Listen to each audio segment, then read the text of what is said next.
إن الحمد لله نحمده ونستعينه ونستغفره ونعوذ بالله من شرور أنفسنا ومن سيئات أعمالنا من يهده الله فلا مضل له ومن يضلل فلا هادي له وأشهد أن لا إله إلا الله وحده لا شريك له وأشهد أن محمدا عبده ورسوله يا أيها الذين آمنوا اتقوا الله حق تقاته ولا تموتن إلا وأنتم مسلمون يا أيها الناس اتقوا ربكم الذي خلقكم من نفس واحدة وخلق منها زوجها وبث منهما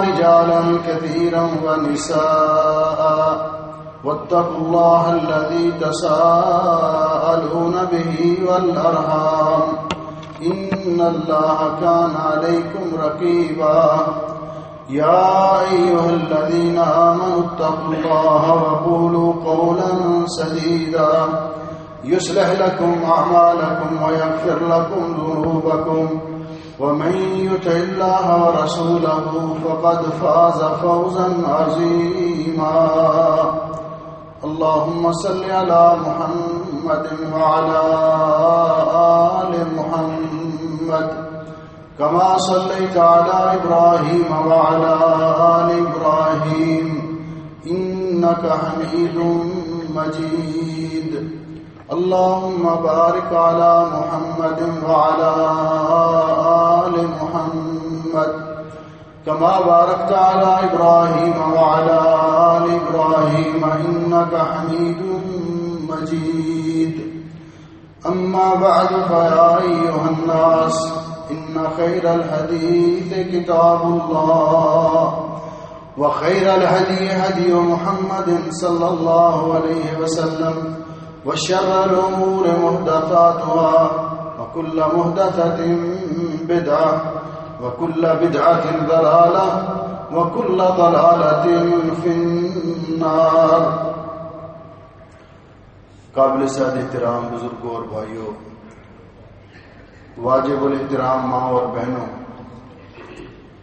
آج کے خطبہ جمعہ میں ہم اللہ کی توفیق سے عباد الرحمن کے وہ اوصاف جو اللہ جل شانہ نے اپنی کتاب مقدس میں بیان کیے ہیں ان کا بالاختصار تذکرہ کریں گے اور یہ جائزہ لینے کی کوشش کریں گے کہ اللہ جل شانہ نے ہمیں اپنی ذاتی ٹریننگ کے لیے، تربیت کے لیے ماہ رمضان جیسا اہل ایمان کا موسم بہار اور خیر و برکت سے بھرپور مہینہ عطا کیا تھا. اللہ کی توفیق سے یہ ماہ مبارک گزر گیا. اس کی برکات سے ہم نے کس قدر استفادہ کیا، ہم نے اپنی کس قدر تربیت کی، کیا ہمارے اندر وہ اوصاف کچھ نہ کچھ پیدا ہوئے جو اللہ رب العزت نے اپنے نیک بندوں کے، عباد الرحمن کے قرآن پاک میں بیان کیے ہیں یا نہیں؟ اگر تو ہم نے کچھ استفادہ کیا ہے اور ہماری زندگی میں، ہمارے رویے میں، ہمارے طرز عمل میں کچھ انقلاب آیا ہے تو ہمیں اللہ کا شکر ادا کرنا چاہیے اور مزید محنت اور کوشش کرنی چاہیے. اور اگر رمضان مبارک آ گیا اور یہ خیر و برکت سے بھرپور مہینہ گزر گیا اور ہماری زندگی میں کوئی انقلاب نہیں آیا، ہماری ڈگر تبدیل نہیں ہوئی، ہمارے رویے کے اندر کوئی تبدیلی نہیں آئی، جو پہلے تھا، جیسا پہلے تھا رمضان سے ویسا ہی ہو گیا، تو پھر ہمیں اس کی فکر کرنی چاہیے، اللہ تعالیٰ سے معافی مانگنی چاہیے، اللہ تعالیٰ کی بارگاہ میں رجوع کرنا چاہیے. اس لیے کہ اعمال کی قبولیت کی ایک صورت اور ایک علامت یہ بھی ہے کہ انسان کوئی نیک عمل کرنے کے بعد اس کے اندر اور زیادہ نیکی کرنے کا جذبہ پیدا ہو، اور زیادہ نیکی کرنے کے لیے اس کے دل کے اندر شوق پیدا ہو، ولولہ پیدا ہو. وگرنہ حقیقت یہ ہے کہ دنیا میں جو جس قدر لوگ پائے جاتے ہیں ان کی بہت ساری قسمیں ہیں. کسی فارسی شاعر نے بڑی اچھی بات کہی ہے کہ 12 کے در لطافت طبعت خلاف نیست، 12 کے در لطافت طبعش خلاف نیست. بارش کی جہاں برستی ہے، بارش کی رویدگی میں، بارش کے برسنے میں کوئی اختلاف نہیں. بارش ہر جگہ برستی ہے، صحراؤں پہ بھی برستی ہے، باغات پہ بھی برستی ہے، صحراؤں اور بیابانوں میں بھی برستی ہے، کھیت اور کھلیان پر بھی برستی ہے بارش. لیکن بارش سے استفادہ کون لوگ کرتے ہیں؟ کہتے ہیں در باغ لالا رویت و در شور خار و خس، کہ بارش برستی ہے تو باغ کے اندر پھول پیدا ہوتے ہیں، پھل پیدا ہوتے ہیں. اور جب بنجر زمینوں پہ برستی ہے تو وہاں گلی سڑی جڑی بوٹیاں پیدا ہوتی ہیں یا کچھ بھی پیدا نہیں ہوتا. رمضان المبارک کا بابرکت مہینہ، اس میں اللہ رب العزت کی رحمت کی خوب برکھا برسی ہم پر، اللہ کی رحمتوں کا نزول ہوا، اللہ تعالیٰ کی رحمت کی بارش برستی رہی. تو جن لوگوں نے تو اس کا استقبال کیا، جن برتنوں کے منہ آسمان کی طرف تھے، بارش کی طرف متوجہ تھے، وہ برتن تو بھر گئے، انہوں نے استفادہ کیا. اور وہ برتن جو بارش میں اوندے پڑے رہتے ہیں، ان کے اندر پانی کا کوئی قطرہ بھی داخل نہیں ہوتا اور ان کو بارش کا احساس بھی نہیں ہوتا. اللہ جل شانہ نے ہمیں اپنی بندگی کے لیے پیدا کیا ہے. اللہ جل شانہ نے قرآن کریم میں ہماری تخلیق، اس کائنات کا مقصد تخلیق اور کس مقصد کے اللہ رب العزت نے کس غرض و غایت کے لیے اس دنیا کو پیدا کیا، اللہ رب العزت نے قرآن پاک میں وہ بیان کیا ہے. اور پھر عقلی طور پر اور فطری طور پر بھی اگر اندازہ لگائیں کہ اللہ رب العزت نے کائنات کی ہر چیز کو انسان کی خدمت پہ لگا دیا. سخر لکم الشمس والقمر والنجوم، حیوان، نباتات، جمادات، پوری کائنات، سورج، چاند، ستارے، زمین و آسمان، سب اللہ رب العزت نے فرمایا کہ ہم نے انسان کے لیے پیدا کیا. سخر لکم ما فی الارض جمیعا خلق لکم ما فی الارض جمیعا، سب کچھ اللہ رب العزت نے ہمارے لیے پیدا کیا ہے.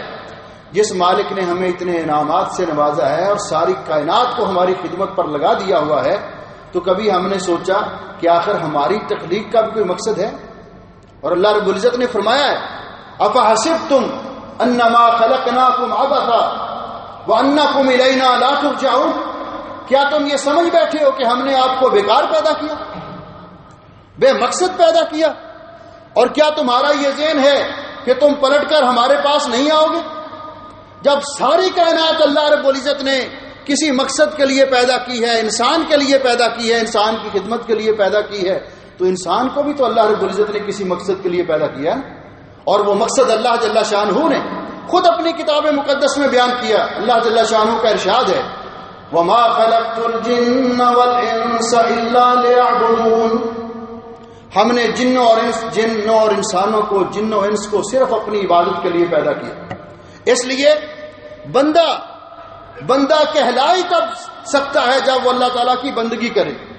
جس طرح وہ مقولہ ہے نا، زندگی بے بندگی شرمندگی، وہ زندگی جو بندگی سے خالی ہے، اللہ کی عبادت سے خالی ہے، وہ زندگی شرمندگی ہے، وہ انسان اپنا وقت ضائع کر رہا ہے. اور قیامت کا دن، اللہ رب العزت نے قیامت کے دن کے جو نام ذکر کیے ہیں، اسماء ذکر کیے ہیں، ان میں سے ایک نام یوم الحسرہ بھی ہے کہ وہ حسرت اور افسوس کا دن ہے. اس دن حسرت ہوگی، افسوس ہوگا ان لوگوں کو جن لوگوں نے دنیا میں اپنا وقت برباد کیا، اپنی زندگی ضائع کی. حتیٰ کہ نبی کریم علیہ السلام نے تو یہاں تک فرمایا کہ جب کچھ لوگ اپنی مجلس میں بیٹھتے ہیں، اپنی گفتگو کرتے ہیں، با مقصد گفتگو، بری مجلسوں سے ویسے منع کیا گیا. عباد الرحمان کے اوصاف میں یہ شامل ہے کہ وہ بری مجلسوں میں حاضر نہیں ہوتے، فضول مجلسوں میں وہ نہیں جاتے.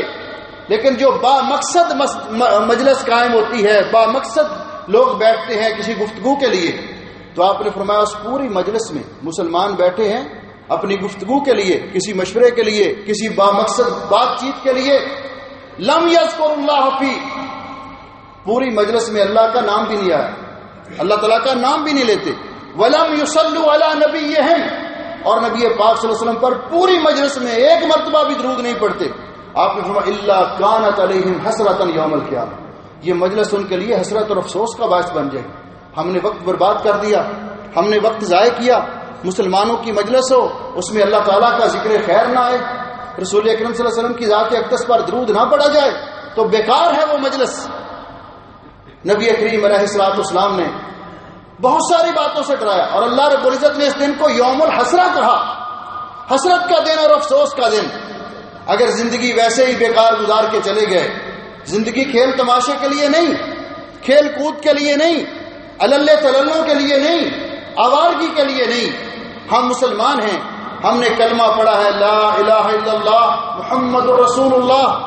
مسلمان کی زندگی مقصد زندگی ہے، وہ اللہ اور اللہ کے رسول کے حکم کے مطابق ہوتی ہے، وہ شریعت کے دائرہ کار میں رہ کر مسلمان زندگی بسر کرتا ہے، اور وہ شرعی اصول و ضوابط کو سامنے رکھتا ہے. دنیا کے اندر بندوں کی بہت قسمیں ہیں. رسول اکرم صلی اللہ علیہ وسلم نے فرمایا تعس عبد الدرہم تعس عبد الدینار، کوئی بندہ درہم و دینار کا. تعس عبد الخمیسہ، کوئی بندہ جبے اور کبے کا. کوئی بندہ اقتدار کا، کوئی بندہ اختیار کا. کسی نے کسی چیز کو اپنا معبود بنا رکھا ہے، کسی نے کسی چیز کو اپنا معبود بنا رکھا ہے، اور کسی نے افرأیت من اتخذ الہہ ہوا، کسی نے اپنی خواہشات کو اپنا معبود بنا رکھا ہے. بندے بہت ہیں، جس طرح علامہ اقبال نے کہا ہے نا، عبد دیگر عبد ہو چیزیں دیگر. عبد ہونا اور بات ہے، لیکن عبد ہونا یہ اعزاز کی بات ہے. بندے بہت، کوئی دنیا کا بندہ، کوئی مال کا بندہ، کوئی اقتدار کا بندہ، کوئی اپنی خواہشات کا بندہ.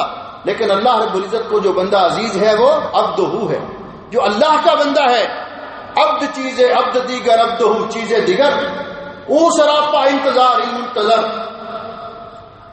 تو انسان کو یہ سوچنا چاہیے کہ جب اللہ رب العزت نے ہمیں اپنی عبادت کے لیے پیدا کیا ہے تو ہم اللہ کی زمین پر اللہ کے بندے بن کے رہیں.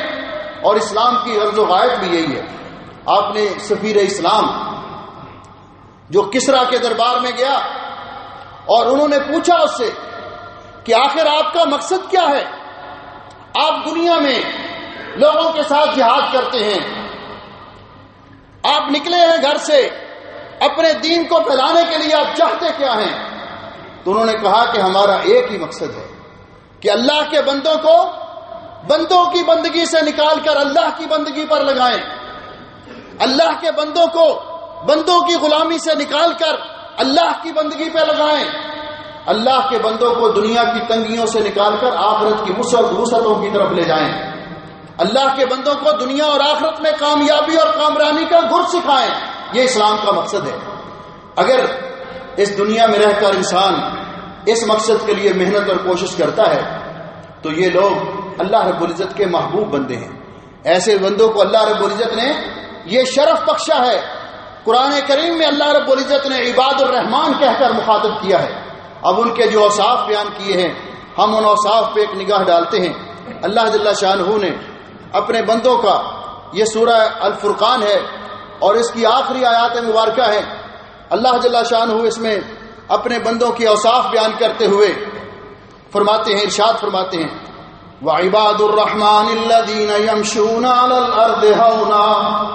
پہلا وصف، اللہ کے بندے اللہ کی زمین پہ انکساری کے ساتھ، تواضع کے ساتھ چلتے ہیں. کیا مطلب؟ اکڑ کر نہیں چلتے، تکبر کے ساتھ نہیں چلتے، کیونکہ اللہ رب العزت نے فرمایا وَلَا تَمْشِ فِي الْأَرْضِ مَرَحًا. حضرت لقمان حکیم نے اپنے بیٹے کو وصیت کرتے ہوئے فرمایا تھا کہ اللہ کی زمین پہ اکڑ کر نہ چلو، کیونکہ آپ کے اندر یہ پاور نہیں ہے کہ اِنَّكَ لَن تَخْلِقَ الْأَرْضَ وَلَن تَبْلُغَ الْجِبَالَ طُولًا، کہ نہ تو آپ کے اندر اتنی پاور ہے کہ آپ پاؤں کی ٹھوکر سے زمین کو پھاڑ دیں، نہ سر جتنا مرضی اونچا کر لو اللہ کے پہاڑوں سے اونچا نہیں کر سکتے. اللہ کی زمین پہ چلو، تکبر سے نہیں. نبی کریم علیہ الصلوۃ والسلام نے ایک ایسے آدمی کا انجام ذکر کیا اور یہ ہمارے سب کے لیے درس عبرت ہے. آپ نے فرمایا پہلی امتوں کے اندر ایک آدمی، اس نے اپنا بڑا قیمتی لباس پہنا ہوا، بالوں میں کنگھی کی ہوئی، زمین پر اکڑ کے چل رہا تھا تکبر کے ساتھ. اللہ رب العزت نے اس کو چلتے چلتے ہی زمین میں دھنسا دیا. وَهُوَ يَتَجَلْجَلُ فِيهَا إِلَى يَوْمِ الْقِيَامَةِ، اور قیامت تک وہ زمین میں دھنستا ہی چلا جائے گا. اللہ کو اس کی حرکت اتنی ناپسند لگی. انسان ذرا غور کرے کہ بڑا زرق برق قیمتی لباس پہن کر، کندھے چوڑے کر کر کے اکڑ اکڑ کے اللہ کی زمین پہ چلنا اور کندھوں کے اوپر سے تھوکنا، دوسروں کو حقیر خیال کرنا، یہ اتنی کبھی حرکت ہے. اللہ رب العزت فرماتے ہیں الکبر و ردائی، تکبر اللہ کو لائق ہے، بڑا اللہ جل شانہ ہے. اللہ تعالیٰ فرماتے ہیں کبر تکبر میری چادر ہے. جس متکبر نے میری چادر کو ہاتھ ڈالنے کی کوشش کی، اللہ فرماتے ہیں پھر میں خود اس سے پوچھوں گا، اس کو میں جہنم میں داخل کروں گا. اللہ ہم سب کو محفوظ فرمائے. تو اللہ کے بندے اللہ کی زمین پہ چلتے ہیں بڑی تواضع کے ساتھ، دوسروں کے ساتھ محبت سے پیش آتے، پیار سے پیش آتے، دوسروں کو حقارت کی نگاہ سے نہیں دیکھتے، وہ کمزوروں پر ظلم نہیں کرتے، زیادتی نہیں کرتے. پہلا وصف یہ بیان کیا کہ اللہ کے بندے اللہ کی زمین پر انکساری کے ساتھ اور تواضع کے ساتھ چلتے ہیں. دوسرا وصف یہ بیان کیا وَإِذَا خَاطَبَهُمُ الْجَاهِلُونَ قَالُوا سَلَامًا، اور جب جاہل لوگ ان سے الجھنے کی کوشش کرتے ہیں، خام خام کے ساتھ جھگڑنے کی کوشش کرتے ہیں، تو وہ انہیں سلام کہہ کر گزر جاتے ہیں. اور یہاں سلام کا معنی یہ سلام تحیہ نہیں بلکہ سلام تعریض ہے، اعراض کرنے کا سلام. جس طرح ہماری زبان میں کہتے ہیں نا ست سلام، کسی کی بات نہ سننی ہو تو کہتے ہیں اس کو ست سلام. بھائی سلام یعنی ہم آپ کی بات نہیں سن سکتے، ہم آپ کی جہالت کا جواب جہالت کے ساتھ نہیں دیتے. جواب جاہلاں باشد خاموشی، کہ جاہلوں کا جواب خاموشی ہوتی ہے.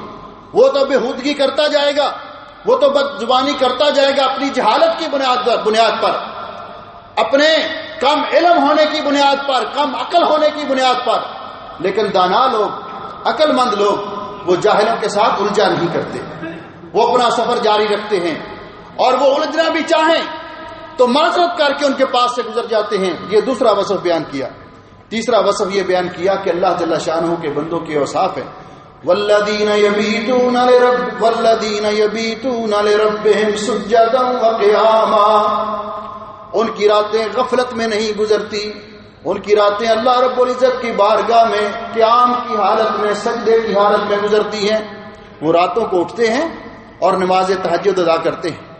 رمضان کے مہینے میں تو ہم نے اس کا بہت اہتمام کیا، لیکن میرے بھائیوں اور میری بہنوں، یہ نماز اللہ رب العزت کو اتنی پسند ہے کہ نبی کریم علیہ السلام نے فرمایا کہ قیام اللیل شرف مومن کا باعث ہے، مومن کے لیے شرف اور کرامت کا باعث ہے.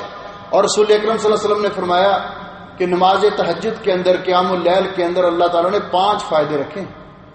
علیکم بقیام اللیل، آپ نے فرمایا کہ رات کو تہجد کی نماز ادا کیا کرو، قیام اللیل کیا کرو، اس لیے کہ اس کی پہلی خوبی یہ ہے فَإِنَّهُ دَعْبُ الصَّالِحِينَ مِن قَبْلِكُمْ، تم سے پہلے جتنے بھی لوگ ہیں سارے پچھلی رات اٹھ کے اپنے رب کی بارگاہ میں رویا کرتے تھے اور گڑگڑایا کرتے تھے، عاجزی کیا کرتے تھے، نماز تہجد ادا کیا کرتے تھے.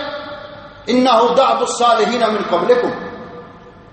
دوسرا اس کا وصف یہ ہے، یہ برائیوں سے روکنے والی ہے، یہ گناہوں کو مٹانے والی ہے، یہ اللہ تعالیٰ کے قرب کا باعث ہے. اور 5واں وصف یہ ہے کہ مطردۃ للداء الجسم، یہ جسمانی بیماریوں کو بھی دور کرتی ہے. قیام اللیل سے انسان کی جسمانی بیماریاں بھی دور ہوتی ہیں. اللہ رب العزت نے یہ فائدے رکھے. تو اللہ تعالیٰ فرماتے ہیں کہ اللہ کے بندے عباد الرحمن، ان کا ایک وصف یہ بھی ہے کہ یبیتون لربہم سجدا وقیاما، کہ وہ رات غفلت کی نیند سوتے نہیں بلکہ ان کی رات مصلی پہ گزرتی ہے، اللہ کی بارگاہ میں عبادت کرتے ہوئے گزرتی ہے. اور پھر وہ فجر کی نماز بھی جماعت کے ساتھ ادا کرتے ہیں. اس کے بعد فرمایا والذین، اور یہ ساری محنت کرنے کے ساتھ ساتھ وہ ہمیشہ اللہ تعالیٰ سے دعا بھی کرتے رہتے ہیں. وہ ڈرتے ہیں اللہ کے عذاب سے، بے خوف نہیں رہتے، اور اللہ رب العزت کی بارگاہ میں یہ التجا کرتے ہیں والذین یقولون ربنا اصرف عنا عذاب جہنم ان عذابها کان غراما. وہ اللہ سے دعا کرتے ہیں کہ اللہ ہمیں جہنم کے عذاب سے محفوظ رکھنا. یہ بڑی سخت سزا ہے. آج گرمی کا موسم آپ دیکھ رہے ہیں کہ کتنی شدت اور حدت ہے. نبی کریم علیہ الصلوۃ والسلام نے فرمایا فإن شدت الحر من فیہ جہنم، یہ جہنم کی ایک سانس ہے جو جہنم لیتی ہے. تو دنیا میں اتنا ٹمپریچر ہو جاتا ہے کہ برداشت سے باہر ہوتا ہے، تو جس کی سانس کی اتنی گرمی ہے خود اس کے اندر کتنی گرمی ہوگی. تو اللہ کے بندے اللہ کے عذاب سے ڈرتے ہوئے اللہ تعالیٰ کی بارگاہ میں التجا کرتے رہتے ہیں کہ اللہ ہمیں جہنم کے عذاب سے محفوظ رکھنا، ہمیں جہنم کی سزا سے محفوظ رکھنا. اور میرے بھائی اور میری بہنوں، ایک وظیفہ ہمیشہ ہمیں کرنا چاہیے. رسول اکرم صلی اللہ علیہ وسلم نے فرمایا کہ جو مسلمان صبح کے وقت 3 مرتبہ یہ دعا کرتا ہے اللہم انی اسألک الجنہ، اے اللہ مجھے جنت عطا فرما، تو جنت بھی اس کے بارے میں خواہش کرتی ہے کہ یا اللہ تو اس کو میرے اندر لے آ. اور اگر جب وہ دعا کرتا ہے اللہم انی اعوذ بک من النار، اللہم اجرنی من النار 3 مرتبہ، تو جہنم بھی کہتی ہے یا اللہ اس کو مجھ سے دور رکھ، اس کو مجھ سے دور رکھ. یہ اپنا وظیفہ بنا لینا چاہیے کہ ہر روز صبح کے وقت بھی اور شام کے وقت بھی ہم اللہ تعالیٰ سے دعا کریں، 3 مرتبہ جہنم سے پناہ طلب کریں اور 3 مرتبہ جنت میں کے حصول کے لیے اللہ تعالیٰ کی بارگاہ میں دعا کریں. تو اللہ فرماتے ہیں کہ جو اللہ کے بندے ہیں عباد الرحمان ہیں، اللہ کے خوف سے عذاب سے ڈرتے ہوئے دعا کرتے رہتے ہیں کہ اللہ ہمیں جہنم کے عذاب سے محفوظ فرما، اس لیے کہ وہ جانتے ہیں انہا ساعت مستقرم و مقام، کہ جہنم بہت ہی برا ٹھکانہ ہے، بہت ہی بری جگہ ہے. یہ نافرمانوں کی جگہ ہے، اللہ کے باغیوں کی جگہ ہے، گناہ گاروں کے لیے یہ سزا ہے اور قید خانہ ہے. پھر اللہ جل شانہ عباد الرحمان کا ایک اور وصف بیان کرتے ہیں. اللہ جل شانہ فرماتے ہیں کہ ان کی یہ بھی خوبی ہوتی ہے والذین اذا انفقوا لم يسرفوا ولم يقتروا وكان بين ذلك قواما، کہ اللہ کے بندے حلال طریقے سے مال کماتے ہیں، حرام سے بچتے ہیں، پھر اپنی جائز کمائی کو، حلال کمائی کو وہ فضول خرچی نہیں کرتے، جب وہ خرچ کرتے ہیں تو میانہ روی اختیار کرتے ہیں، ضرورت کے مطابق جائز جگہوں پہ خرچ کرتے ہیں، اور پھر بخل کا مظاہرہ بھی نہیں کرتے، دونوں کے درمیان ہے، نہ وہ بخیل ہوتے ہیں نہ فضول خرچ ہوتے ہیں. یعنی اللہ کے بندے ان کا وصف یہ بیان کیا کہ نہ وہ فضول خرچ ہوتے ہیں، اپنے مال کو برباد کرنے والے ہوتے ہیں، اور نہ بخیل ہوتے ہیں کہ اپنی ذاتی ضروریات پر اور اپنے بچوں پر بھی خرچ نہ کریں، بلکہ اس کے بین بین رہتے ہیں، اپنی ذاتی ضروریات، جائز ضروریات، اپنے بچوں کی ضروریات پہ، اپنے بہن بھائیوں پہ، عزیز و اقارب پہ بھی خرچ کرتے ہیں، اور فضول خرچی بھی نہیں کرتے، اس سے بھی بچتے ہیں، اللہ کے مال کو برباد نہیں کرتے. کیونکہ نبی پاک صلی اللہ علیہ وسلم نے فرمایا کہ قیامت کے دن میدان محشر کے اندر جب انسان اللہ کی بارگاہ میں پیش ہوگا تو مال سے متعلق 2 سوال کیے جائیں گے. ایک سوال یہ کیا جائے گا کہ مال کمایا کیسے تھا، حلال طریقے سے یا حرام طریقے سے.